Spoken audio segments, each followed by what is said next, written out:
आप सभी को एजुकेशन पॉइंट में मोस्ट वेलकम है। आप लोग देख रहे हैं M4U एजुकेशन क्लासेस।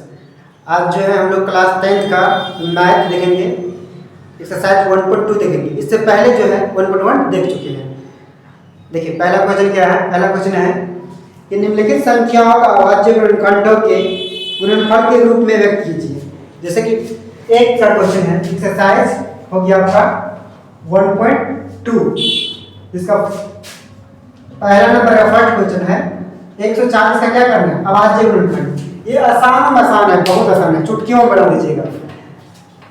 ये कुछ भी नहीं करना है, बस फैक्टर कर देंगे, 17 आ जाएगा, फिर से दूसरा लगा देंगे, 35 आ जाएगा, फिर से लग जाएगा 5 के टेबल में 7 आ जाएगा। यही तो करना था, इतना आसान है। देखो 2 गुने 5 गुने 7, इसको चाहिएगा तो लिख सकते हैं 2 के पावर 2 2 बार है, इसीलिए 2 बार लिखिए 5 गुने 7। यही हो गया आंसर। इतना ही बनाना ही था, कितना आसान है, कितना आसान है। देखिए उसका अगला क्वेश्चन हम लोग देखते हैं 156 का। 156 में क्या करना है, इसका भी अभाज्य गुणनखंड। अभाज्य गुणनखंड का मतलब क्या है, ये जो संख्या है एक और स्वयं का राशि किसी से भाग नहीं, उसको अभाज्य संख्या कहते हैं। इसका अभाज्य फैक्टर ये हो गया ऑफ आपका 156 का एलसीएम करेंगे, दूसरा लगा देंगे तो यहाँ पे 15 14 का आधा हो जाएगा 7, 1 बच गया 1 पे 4 16 का आधा हो जाएगा 8, फिर से दूसरा लगा देंगे, यहाँ हो जाएगा 6 का आधा हो जाएगा 3, 1 बच गया 1 पे 8 18 का आधा हो जाएगा 9, फिर लग जाएगा 3 से 1 का 3 दिया 9 13 1। इसका फैक्टर जो लिखेंगे क्या लिखेंगे, 2 गुने 2 गुने 3 गुने 13 लिखेंगे। इसको सुंदरता के लिए 2 के पावर 2 गुने 3 गुने 13 लिखेंगे। यही आंसर होता है। चुटकी में बना पा रहे हैं, है आसान। चलिए अगला क्वेश्चन देखिए। तीसरा नंबर क्वेश्चन कहा गया है 38 25 का अभाज्य गुणनखंड करना है। इसको भी ऐसे ही करिएगा, सेम टू सेम 38 25।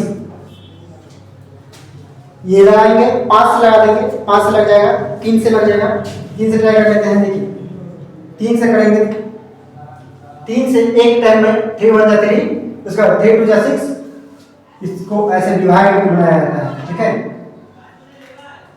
2 5 यहाँ पे 3 1 टाइम आया, ये कट गया 8 होगा। उसके बाद 8 से छोटे 3 टाइम आता है 6 आता है, 6 2 टाइम आ गया, यहाँ पर 2 ले लेंगे और यहाँ से माइनस कर देंगे 2 हो जाएगा। उसके बाद इस पे आप क्या लिखें, ये बच गया है 5, ये 2 बच गया 2 लिखिएगा। इससे छोटा आता है 21 आता है, कितना आता है 3 7 21।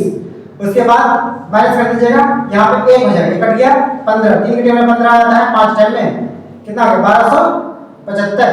यहाँ पे लिखा है 1275 लिखा जाएगा। फिर इसको कर दीजिएगा 3 से कर दीजिएगा, 3 चौक 12 0, 25 दिया 75 25। अच्छा यहाँ पे 0 नहीं होगा 25।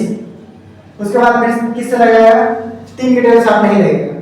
अब 5 के टेबल से लगा दीजिएगा, 5 8 40, 5 25। फिर 5 के टेबल से लगा दीजिएगा, 5 1 5 3 बचे 5 7 35। तो इसका जो फैक्टर आ गया 3 गुने 5 गुने 5 गुने 17 आ गया। तो क्या कीजिएगा, इसको स्टैंडर्ड फॉर्म में लिख दीजिएगा, 3 के पावर 2 5 के पावर 2 गुने 17। यही आपका फाइनल क्या होगा, आंसर हो गया। आसान है, बना पा रहे हैं, बोले थे ना चुटकी में बना लीजिएगा, बन पा रहा है। अगला क्वेश्चन देखिएगा।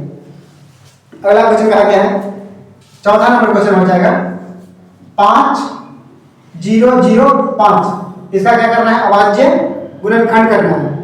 इसका अभाज्य गुणनखंड करिएगा 5 5, इधर के साथ कर देते हैं 5 0 0 5। ये 5 के टेबल से लग जाएगा, 5 के टेबल से लगा दीजिएगा 1 0 0 1।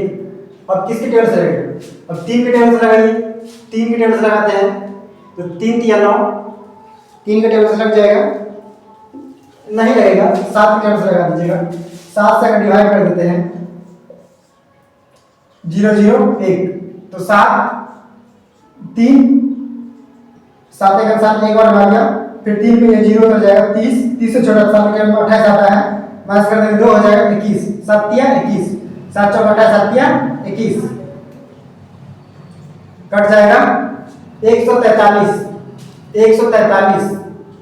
143 लग जाएगा आपको 11 से सेट लग जाएगा, 11 से 143 को 11 से डिवाइड करेंगे, 11 से डिवाइड करेंगे, 11 1 3 33 कट गया कंप्लीट, 11 क्या 33, 11 से लगाएंगे आ जाएगा 13। तो इसका फैक्टर लिख देना है, क्या लिखिएगा 5 गुने 7 गुने 11 गुने 13, ये हो गया आपका फाइनल आंसर।